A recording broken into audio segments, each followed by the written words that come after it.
مرغان ساتل څه دي که نه دا بیخي خلکو ته شین کفر ښکارېږي. مرغان ساتل طالبانو هېڅ کله ناروا نه دي. یو عالم ویلي وایي دا قفس کې ظلم ده، نو غوا په غوجل کې ظلم ده.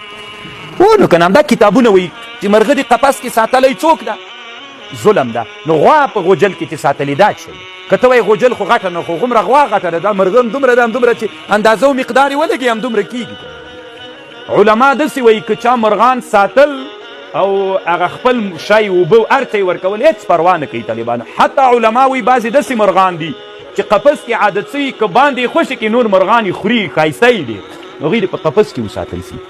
طالبانو ځان به بزرګان نه جوړوئ. ادب المفرد د امام بخاري کې حدیث راوړي وابن الزبير في مكة وأصحاب رسول الله يحملون الطير في الأقفاص وأصحاب رسول الله صلى الله عليه وسلم يحملون الطير في الأقفاص. صحابه سره مرغان وړل راوړل به قفسونو کې. دا طالبانو ناروا نه دي، تحریش ناروا ده، جنگ باندې اچول دا بیله مسله ده طالبانو. اما دغسې ساتل یې هېڅ پروا نه کوي. سړی که نري ساتي او بل مرغه ساتي او بل ساتي طالبان.